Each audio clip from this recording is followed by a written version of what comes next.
Salah is pillar of Islam. Sins of wuzu performing person are forgiven. Sins of salah offering person are forgiven.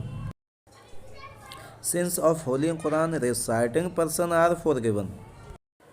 Sins of durood reciting person are forgiven. Sins of repenting person are forgiven. Salah protects against illness. Salah is the miraj of a Muslim. Sins of Allah remembering person are forgiven. Salah is a key to paradise. 5 salahs are obligatory in a day and night. Salah will serve as a lamp in the dark grave.